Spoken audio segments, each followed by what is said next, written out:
ಕೃಷಿತಾ ಪಾಂಡ ಫ್ಲಾಟ್ನಲ್ಲಿ ಉದ್ಯಮಿ ವೈಶಾಖ್ ಸೂಸೈಡ್. ಆತ್ಮಹತ್ಯೆಗೂ ಮುನ್ನ ಕೃಷಿತಾ ಪಾಂಡಾಗೆ ಮೆಸೇಜ್ ಮಾಡಿದ್ದ ವೈಶಾಖ್, ಜೀವನವೇ ಸಾಕಾಗಿದೆ, ಬದುಕೋದಕ್ಕೆ ಇಷ್ಟ ಇಲ್ಲ ಅಂತ ಮೆಸೇಜ್. ಇತ್ತ ಪೊಲೀಸ್ ಠಾಣೆಗೆ ದೂರು ನೀಡಿದ ವೈಶಾಖ್ ಪತ್ನಿ. ಒಂದು ಕೊಲೆಗೆ ಪ್ಲಾನ್, ಬಿದ್ದಿದ್ದು 3 ಹೆಣ. ತ್ರಿವಳಿ ಕೊಲೆ ಕೇಸ್ನಲ್ಲಿ ಬಿಗ್ ಟ್ವಿಸ್ಟ್. ಕಾವೇರಿ ನದಿಯಲ್ಲಿ ಮುಳುಗಿ 5 ಸಾವು, ಮುಗಿಲು ಮುಟ್ಟಿದ ಕುಟುಂಬಸ್ಥರ ಆಕ್ರಂದನ.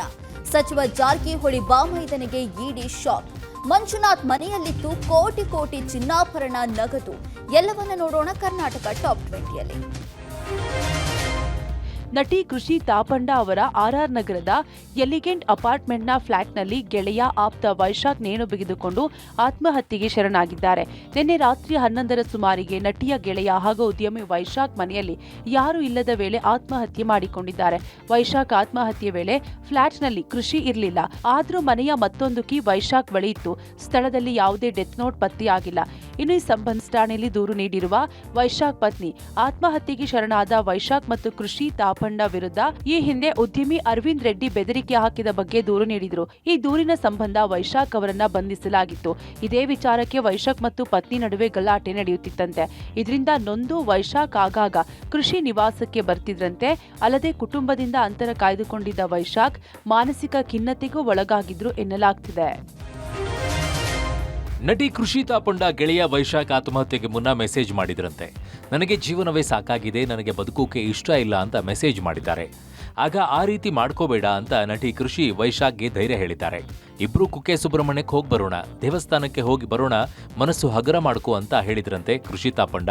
ಆದರೆ ವೈಶಾಖ್ ಅದಕ್ಕೆ ಸಮ್ಮತಿಸಿದ್ರಂತೆ. ಈ ಬಗ್ಗೆ ವೈಶಾಖ್ ಕುಟುಂಬಕ್ಕೂ ಕೃಷಿ ಕರೆ ಮಾಡಿ ಮಾಹಿತಿಯನ್ನು ನೀಡಿದ್ದಾರೆ. ಆದರೆ ರಾತ್ರಿ ದುಡುಕಿನ ನಿರ್ಧಾರವನ್ನ ಕೈಗೊಂಡಿದ್ದಾರೆ. ಇನ್ನು ವೈಶಾಖ್ ಪತ್ನಿ ನೀಡಿರುವ ದೂರಿನಲ್ಲಿ ಕೃಷಿತಾ ಪಾಂಡ ಜೊತೆಗೆ ಇದ್ದ ಸಂಬಂಧದ ಬಗ್ಗೆ ಉಲ್ಲೇಖಿಸಿ, ವೈಶಾಖ್ ಆತ್ಮಹತ್ಯೆ ಸಂಬಂಧ ಯಾವುದೇ ಅನುಮಾನ ಇಲ್ಲ, ಕೃಷಿತಾ ಪಾಂಡ ಮೇಲೆಯೂ ಕೂಡ ಯಾವುದೇ ಆರೋಪಗಳಿಲ್ಲ ಅಂತ ಉಲ್ಲೇಖಿಸಿದ್ದಾರೆ ಎನ್ನಲಾಗಿದೆ. ಪತ್ನಿ ದೂರಿನ ಬಳಿಕ ಮರಣೋತ್ತರ ಪರೀಕ್ಷೆ ನಡೆಸಿ ವೈಶಾಖ್ ಮೃತದೇಹವನ್ನ ಕುಟುಂಬಸ್ಥರಿಗೆ ಹಸ್ತಾಂತರಿಸಲಾಗಿದೆ. ಬೆಂಗಳೂರಿನ ಕೆಆರ್ ಪುರಂ ತ್ರಿಬಲ್ ಮರ್ಡರ್ ಪ್ರಕರಣದ ಹಂತಕರ ಪ್ಲಾನ್ಗಳು ತನಿಖೆ ವೇಳೆ ಬಯಲಾಗ್ತಿದೆ. ಬರೀ ತಾಯಿಯನ್ನ ಮಾತ್ರ ಕೊಲೆ ಮಾಡೋ ಪ್ಲಾನ್ ಮಾಡಿದ್ರು. ಆದ್ರೆ ಅಲ್ಲಿ ನಡೆದಿದ್ದು ಮಾತ್ರ 3 ಕೊಲೆ. ತಾಯಿಯ ಮೃತದೇಹವನ್ನ ರಾತ್ರೋರಾತ್ರಿ ಶಿಫ್ಟ್ ಮಾಡಲು ಪ್ಲಾನ್ ಮಾಡಿದ್ರು. ಹೀಗಾಗಿ ಸೋಮವಾರ ರಾತ್ರಿಯೇ ಬಾಡಿ ಶಿಫ್ಟ್ಗೆ ಹಂತಕರು ಸೂಟ್ ಕೇಸ್ ತಂದಿದ್ರು.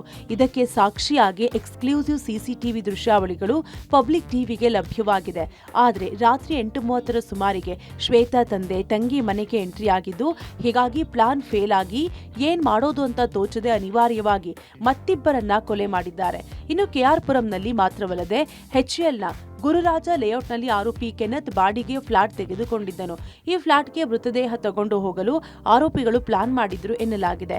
ಇದೇ ಬಾಡಿಗೆ ನಿವಾಸದಲ್ಲಿ ಪ್ಲಾಸ್ಟಿಕ್ ಡ್ರಮ್, ಕಟರ್, ಸುತ್ತಿಗೆ ಪತ್ತೆಯಾಗಿದೆ. ಸಾಫ್ಟ್ವೇರ್ ಇಂಜಿನಿಯರ್ ಮನೆಯಲ್ಲಿ ಈ ವಸ್ತುಗಳು ಪತ್ತೆಯಾಗಿದ್ದೇಕೆ? 3 ಕೊಲೆ ನಂತರ ಸಾಕ್ಷ್ಯನಾಶಕ್ಕೆ ಬಾಡಿಗೆ ಮನೆಗೆ ಹೋಗಿದ್ರಾ ಎಂಬ ಶಂಕೆ ಹುಟ್ಟಿಕೊಂಡಿದೆ. ಇತ್ತ ತಲೆಮರೆಸಿಕೊಂಡಿರುವ ಕೊಲೆ ಆರೋಪಿ ಕೆನೆತ್ಗಾಗಿ ಪೊಲೀಸರು ಒಟ್ಟು 6 ತಂಡಗಳನ್ನು ರಚಿಸಿದ್ದು ಪುದುಚೇರಿ, ತಮಿಳುನಾಡಿನಲ್ಲಿ ತೀವ್ರ ಹುಡುಕಾಟ ನಡೆಸಲಾಗ್ತಿದೆ. ಕೆಆರ್ ಪುರಂನಲ್ಲಿ ಮಗಳಿಂದಲೇ ತಂಗಿ ಕೊಲೆ ಪ್ರಕರಣದಲ್ಲಿ ಬಾಯ್ ಫ್ರೆಂಡ್ ಅನ್ನ ಬಚಾವ್ ಮಾಡಲು ಯತ್ನಿಸಿದ್ಲ ಶ್ವೇತಾ ಎಂಬ ಅನುಮಾನ ಶುರುವಾಗಿದೆ. ಆರೋಪಿ ಶ್ವೇತಾ ಹೇಳಿಕೆ ಮೇಲೆ ಪೊಲೀಸರಿಗೆ ಅನುಮಾನ ಬಂದಿದ್ದು, 3ರನ್ನ ನಾನೇ ಕೊಂದಿದ್ದು, ಕೊಲೆಯಲ್ಲಿ ಬಾಯ್ ಫ್ರೆಂಡ್ ಕೆನೆತ್ ಪಾತ್ರ ಇಲ್ಲ ಎಂದು ವಾದಿಸುತ್ತಿದ್ದಾರೆ.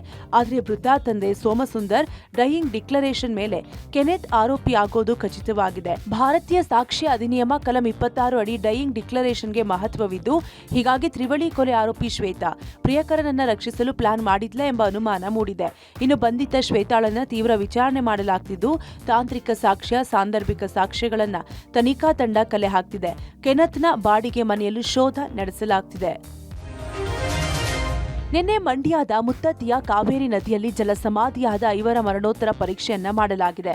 ಮಂಡ್ಯದ ಮಿಮ್ಸ್ ಶವಾಗಾರದಲ್ಲಿ ಮರಣೋತ್ತರ ಪರೀಕ್ಷೆ ನಡೆಸಲಾಗಿದ್ದು, ಶವಾಗಾರದ ಬಳಿ ಕುಟುಂಬಸ್ಥರನ್ನ ಕಳೆದುಕೊಂಡ ಸಂಬಂಧಿಕರ ಗೋಳಾಟ ಹೇಳತೀರದಾಗಿದೆ. ತಮ್ಮವರನ್ನ ಕಳೆದುಕೊಂಡು ಕುಟುಂಬಸ್ಥರು ಕಣ್ಣೀರಿಡುತ್ತಿದ್ದಾರೆ. ಅಪಾಯದ ಜಾಗ ಎಂದು ಎಲ್ಲರಿಗೂ ಗೊತ್ತಿದೆ. ಆದರೆ ಇಲ್ಲಿ ಹೋಮ್ ಗಾರ್ಡ್ಗಳಿಲ್ಲ, ಎಚ್ಚರಿಕೆಯ ಫಲಕಗಳು ಇಲ್ಲ. ಮೃತರ ಕುಟುಂಬಕ್ಕೆ ಸೂಕ್ತ ಪರಿಹಾರ ನೀಡಬೇಕೆಂದು ಆಗ್ರಹಿಸಿದ್ದಾರೆ. ಇಂದು ಮೃತ 5ರ ಅಂತ್ಯಕ್ರಿಯೆ ಪ್ರತ್ಯೇಕವಾಗಿ ನಡೆದಿದೆ. ಇನ್ನು ಘಟನೆಯಲ್ಲಿ ಬದುಕುಳಿದ ರವಿ ಪ್ರತಿಕ್ರಿಯಿಸಿದ್ದು, ನೀರಿನಲ್ಲಿ ಆಟವಾಡುವಾಗ ನನ್ನ ಅಕ್ಕ ವಿಜಯಮ್ಮ ಕಾಲು ಜಾರಿ ನೀರಲ್ಲಿ ಮುಳುಗಿದ್ದಾರೆ. ಅವರನ್ನು ರಕ್ಷಿಸಲು ನನ್ನ ಪತ್ನಿ ಶ್ವೇತಾ, ಮಗಳು ಚೈತ್ರ, ಅಕ್ಕನ ಮಗಳು ಪ್ರಿಯಾಂಕಾ ಪ್ರಯತ್ನಿಸಿದ್ರು. ಬಳಿಕ ಬಿದ್ದವರನ್ನ ರಕ್ಷಿಸಲು ಹೋಗಿ ಮಹೇಶ್ ಕೂಡ ಮುಳುಗಿ ಸಾವನ್ನಪ್ಪಿದ್ದಾನೆ. ನನ್ನನ್ನ ಸ್ಥಳೀಯರು ರಕ್ಷಿಸಿದ್ದಾರೆ ಎಂದು ಹೇಳಿದ್ರು.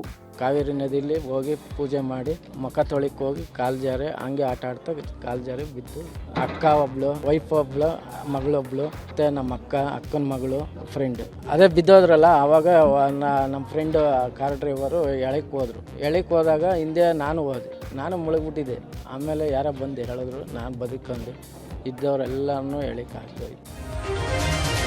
ಸಚಿವ ಸತೀಶ್ ಜಾರಕಿಹೊಳಿ ಬಾಮೈದನ ಮನೆಯ ಮೇಲೆ ಇಡಿ ದಾಳಿ ಅಂತ್ಯಗೊಂಡಿದೆ. ಸತತ 24 ಗಂಟೆಗಳ ಶೋಧ ಕಾರ್ಯ ಮುಕ್ತಾಯಗೊಂಡಿದೆ. ಬೆಳಗಾವಿ ನಗರದ ಟಿವಿ ಸೆಂಟರ್ನಲ್ಲಿರುವ ಬೆಳಗಾವಿ ಅಬಕಾರಿ ಹೆಚ್ಚುವರಿ ಆಯುಕ್ತ ಮಂಜುನಾಥ್ ಮನೆಯಲ್ಲಿ ಇಡಿ ಅಧಿಕಾರಿಗಳಿಗೆ ಮಹತ್ವದ ದಾಖಲೆಗಳು, ಚಿನ್ನಾಭರಣ ಪತ್ತೆಯಾಗಿವೆ ಅಂತ ತಿಳಿದು ಬಂದಿದೆ.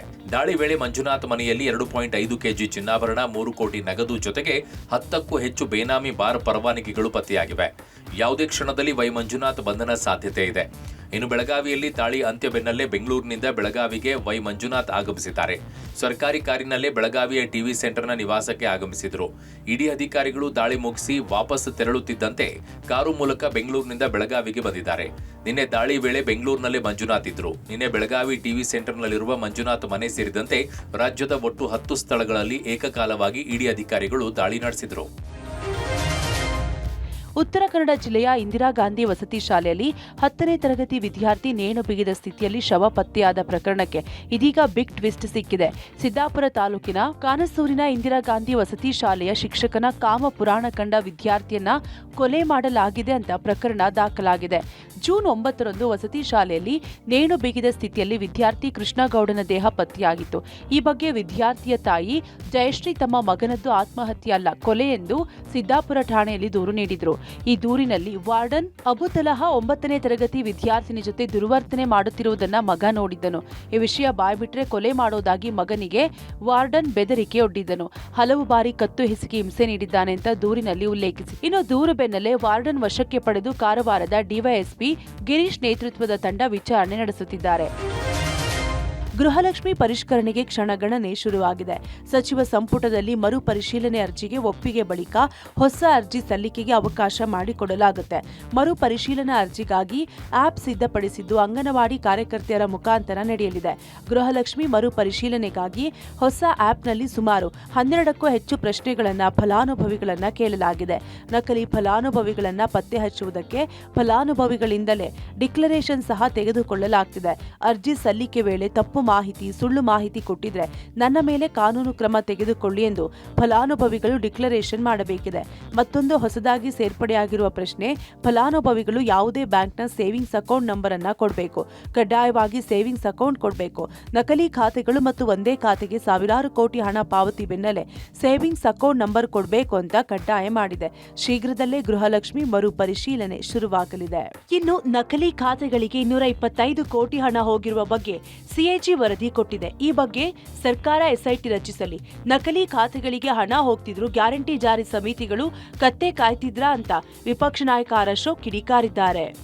ಗೃಹಲಕ್ಷ್ಮಿಯಲ್ಲಿ ಬೃಹತ್ ಹಗರಣ, 225 ಕೋಟಿ ಅಕ್ರಮ ಅಂತ ಈಗ ಅಧಿಕಾರಿಗಳೇ ಹೇಳ್ತಾ ಇದ್ದಾರೆ. ಸ್ವತಃ ಸಿಎಜಿ ರಿಪೋರ್ಟೇ ಅದನ್ನು ದೃಢೀಕರಣ ಮಾಡಿದೆ. ಮತ್ತೆ ಸತ್ತೋರ ಹೆಸರಿಗೆ ಹೋಗ್ತಾ ಇದೆ ಅಂತ ಹೇಳಿದ್ರೆ ಕತ್ತೆ ಕಾಯ್ತಾ ಇದ್ದಾರೆ ರೆವಿನ್ಯೂ ಇಲಾಖೆ, ಕತ್ತೆ ಕಾಯ್ತಾ ಇದ್ದಾರೆ ಗ್ಯಾರಂಟಿ ಸಮಿತಿಗಳು. ಕಲ್ಯಾಣ ಕರ್ನಾಟಕ ಸೇರಿ ಆಂಧ್ರ ಹಾಗೂ ತೆಲಂಗಾಣ ರಾಜ್ಯಗಳ ರೈತರ ಜೀವನಾಡಿ ತುಂಗಭದ್ರಾ ಜಲಾಶಯದ ಹೊಸ ಕ್ರಸ್ಟ್ ಗೇಟ್ಗಳ ಲೋಕಾರ್ಪಣೆ ಮಾಡಲಾಯಿತು. ಕೊಪ್ಪಳ ಜಿಲ್ಲೆಯ ತುಂಗಭದ್ರಾ ಜಲಾಶಯಕ್ಕೆ ಹೊಸದಾಗಿ ಅಳವಡಿಸಿರುವ 33 ಕ್ರಸ್ಟ್ ಗೇಟ್ಗಳ ಲೋಕಾರ್ಪಣೆ ಮಾಡಲಾಯಿತು. ಈ ಐತಿಹಾಸಿಕ ಕಾರ್ಯಕ್ರಮದಲ್ಲಿ Karnataka CM DK Shivakumar, Andhra Pradesh CM Chandrababu Naidu, Telangana CM Revanth Reddy, ಕೇಂದ್ರ ಜಲಸಂಪನ್ಮೂಲ ಸಚಿವ ಸಿಆರ್ ಪಾಟೀಲ್ ಭಾಗಿಯಾಗಿದ್ದರು. ಒಂದೇ ಸಲ 4 ಗೇಟ್ಗಳನ್ನು ಓಪನ್ ಮಾಡುವ ಮೂಲಕ ಕಾರ್ಯಕ್ರಮಕ್ಕೆ ಚಾಲನೆ ನೀಡಲಾಗಿದೆ. ಐತಿಹಾಸಿಕ ಕಾರ್ಯಕ್ರಮ ಹಿನ್ನೆಲೆ ತುಂಗಭದ್ರಾ ಜಲಾಶಯ ಮಧುಬಣಗಿತ್ತಿಯಂತೆ ಸಿಂಗಾರಗೊಂಡಿತ್ತು. ಟಿಬಿ ಡ್ಯಾಂ ಮೇಲೆ ತ್ರಿವರ್ಣ ಬಣ್ಣದ ಅಲಂಕಾರ ಹಾಗೂ ಬಾಳೆ ದಿಂಡು ಮತ್ತು ಹೂವಿನಿಂದ ಸಿಂಗಾರಗೊಳಿಸಲಾಗಿತ್ತು. ಗೇಟ್ ಲೋಕಾರ್ಪಣೆ ಮುನ್ನ ಸಿಎಂ ಡಿಕೆಶಿ ಗಂಗಾಧರ ಅಜ್ಜಯ್ಯ ಸ್ವಾಮಿ ಫೋಟೋಗೆ ಪೂಜೆ ಸಲ್ಲಿಸಿದರು. ಕಳೆದ ವರ್ಷ ಜಲಾಶಯದ 19ನೇ ಕ್ರಸ್ಟ್ ಗೇಟ್ ಕೊಚ್ಚಿ ಹೋಗಿ ಆತಂಕ ಸೃಷ್ಟಿಸಿದ್ದ ಹಿನ್ನೆಲೆ ಇಂದು ಡ್ಯಾಂನ ಎಲ್ಲ 33 ಕ್ರಸ್ಟ್ ಗೇಟ್ಗಳನ್ನು ಯಶಸ್ವಿಯಾಗಿ ಬದಲಾಯಿಸಲಾಗಿದೆ.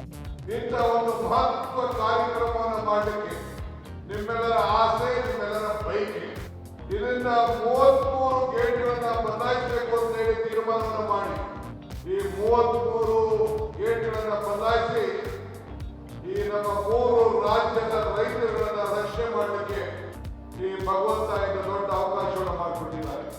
ನಾನೊಂದು ನೀರಾವರಿ ಸಚಿವ ಆಗಿದ್ದೆ, ಇವತ್ತು ಮುಖ್ಯಮಂತ್ರಿ ಆಗಿದ್ದೇನೆ.